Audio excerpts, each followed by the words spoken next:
Hello, first tonight, a sexual assault on a 4-year-old girl that police believe was carried out by a boy under 12 years old. The girl was on a day out at a country park in Buckinghamshire when the attack happened. Her family lost sight of her for just a few moments. Anna Todd is just south of Olney at Emberton Park now. Yes, Stuart, well, this is a park that attracts 100,000 visitors a year.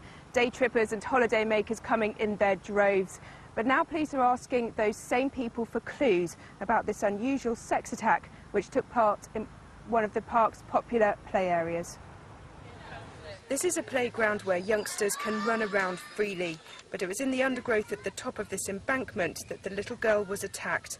Her mother found her daughter very upset, and the 4-year-old told her what had happened. Today, people were keeping an extra keen eye on their children.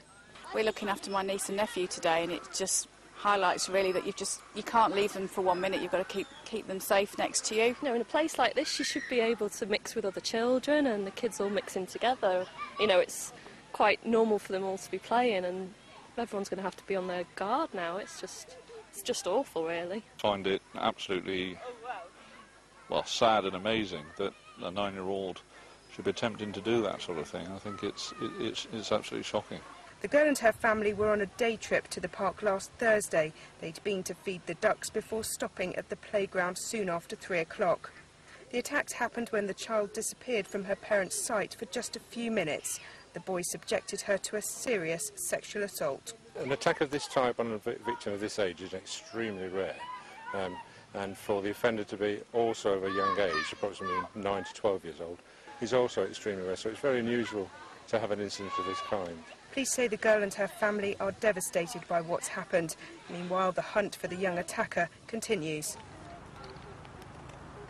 Well, there's a good description of this boy. He's described as aged 9 to 12 with ginger hair. He had on blue jeans and a black T-shirt with a snake or a lizard motif.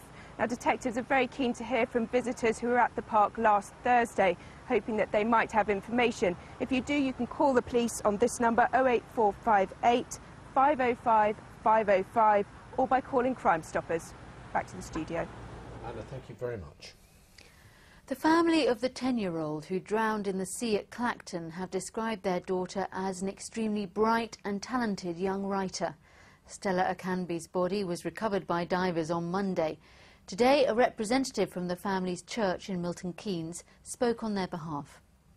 Interestingly enough, her mother was going through some of her personal effects yesterday, and she looked at her personal diary.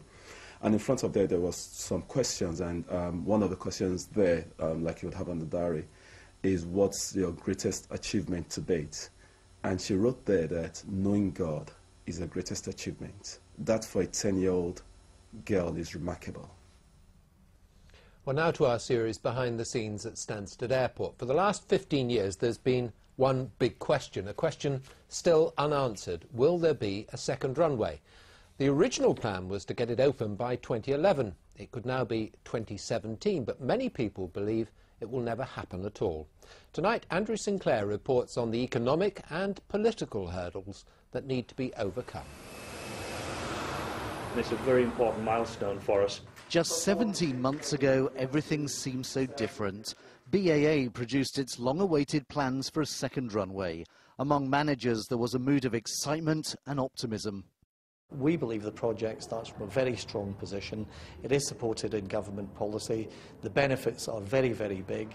Then everything suddenly changed. The credit crunch happened. Passenger numbers started to fall. Airlines went out of business. And then this.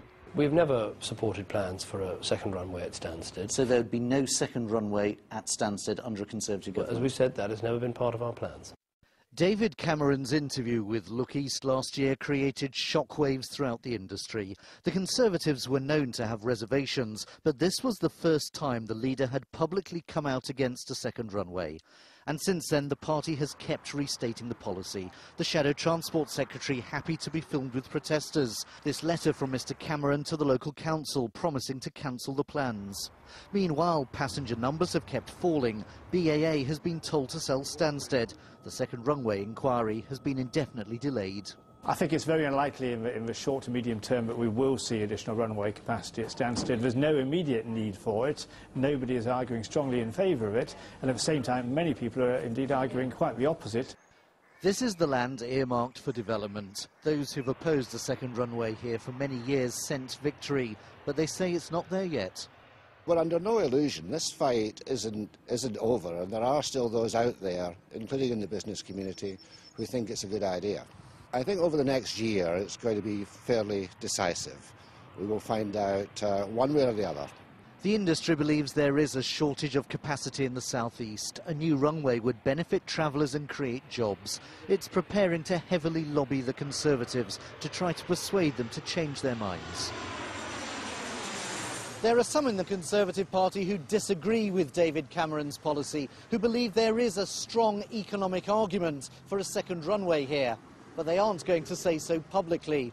And now that he's firmly nailed his colours to the anti-expansion mast, it's going to be very hard for Mr Cameron to change policy if he wins power next year. Of course, if Labour wins again, that particular problem will go away. But there's a lot of other factors which mean at the moment a second runway here is far from certain. Andrew Sinclair, BBC Look East. Well, Nick Barton is the Commercial and Development Manager at Stansted Airport. I went to see him this morning and started by asking him about those changes over the last 2 years, and in particular, how it looked from their side. Tough, very tough. We've had a lot of challenges at the airport, some operational challenges with the security changes that we had in 2006, and more latterly with the economic challenges that have affected, frankly, everybody, and the aviation industry is not immune. So we've seen a decline in passengers, which has been a challenge. If I was your bank manager and you came to me and said, I want so many millions of pounds to build a new runway, but I'm not sure that I'll get permission for the runway, and I'm not sure that I'll own the airport in a couple of years' time, I would tell you to go away. So do you not have to have everything on hold? No, well, we're not actually doing that. We're not intending to go to the bank manager yet. We've got an awful long way to go yet. The issue with regards to the second runway is that it's a long-term plan. I mean, we plan towards 2030, so over 20 years' time. But you're spending money, surely? We're spending some money, yes, absolutely. The application was a very expensive thing to submit. We put that in last April, and that is something that we had to do because we had to prove the case. So you've got to put some money at risk, and in our case it was a considerable amount of money at risk, but nothing as compared to the actual cost of building the runway. But we're not intending to do that for perhaps at least 4 or 5 years. But as a business, particularly if the Conservatives get in, that money is wasted money because they say that they won't go ahead with a second runway here either. Well, current policy that government is relying on at the moment supports the principle of a second runway, subject to the case being proven in front of an independent inspector. It's not for us to speculate who's going to be victorious after the next general election.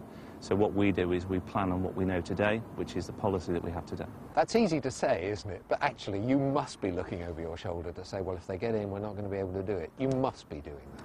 Well, we'll always think about what is likely to happen, but until we know what actually has or is going to happen, we carry on as we are. The application rests with the inspector, but there are other issues that are complicating that public inquiry for the second runway at the moment, such as ownership of the airport. If we look at one of your biggest customers, Ryanair,